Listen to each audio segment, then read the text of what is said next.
શ્રી વલ્લભાધીશ કી જય. વાલા વૈષ્ણવોને ભગવત સ્મરણ. પુષ્ટિ પ્રભાત. ભક્તિના બે પ્રકાર, સાધન રૂપા અને ફલરૂપા. સાધન રૂપાના 9 પ્રકાર. શ્રવણ ભક્તિ એટલે ભગવાનની લીલા, અવતાર કથા, ગુણ મહાત્મ્ય વગેરેનું શ્રવણ કરવું. આ બધાનું વર્ણન કરવું તે કીર્તન ભક્તિ. ભગવાનના સ્વરૂપ, લીલા અને ગુણોનું ચિંતન કરવું તે સ્મરણ ભક્તિ. પ્રભુની ચરણ સેવા કરવી તે પાદસેવન ભક્તિ. તેમનું પૂજન કરવું તે અર્ચન ભક્તિ. વંદન ભક્તિ એટલે ભગવાનને મન, વાણી અને કાયાથી પ્રણામ કરવા.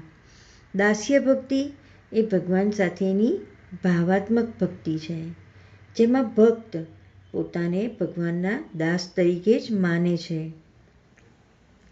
જ્યારે સખ્ય ભક્તિમાં એ ભગવાન સાથે સખાભાવ ધરાવે છે. 9મી આત્મનિવેદન ભક્તિ એટલે ભક્ત ભગવાનના ચરણે પોતાનું સર્વસ્વ સમર્પિત કરી દે છે. આ 9 ભક્તિના ફળ સ્વરૂપે ભક્તને પ્રેમ લક્ષણા ભક્તિ સાંપડે છે.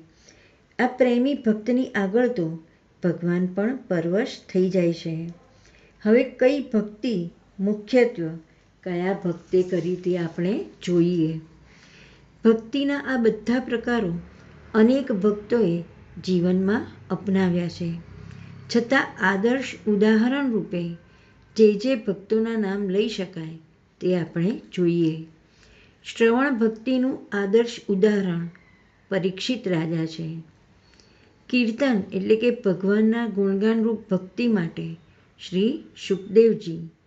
સ્મરણ ભક્તિ તો ભક્તવર્ય પ્રહલાદજીએ કરી છે. પાદસેવન એટલે કે ચરણ સેવારૂપ ભક્તિ શ્રી લક્ષ્મીજીએ કરી છે. પૂજન અર્ચનરૂપ ભક્તિ મહારાજ પૃથુએ કરી છે.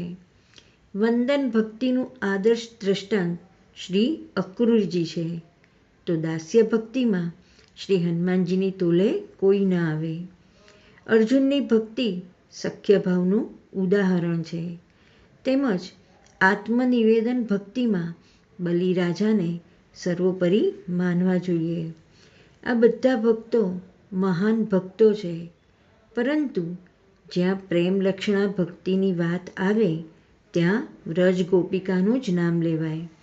ગોપિકાઓ તો પ્રેમ મંદિરની ધ્વજા છે, સ્નેહનું શિખર છે અને પ્રેમ લક્ષણા ભક્તિમાં શ્રદ્ધાથી આત્મનિવેદન સુધીના બધા જ પ્રકારોનો સમાવેશ થઈ જાય છે.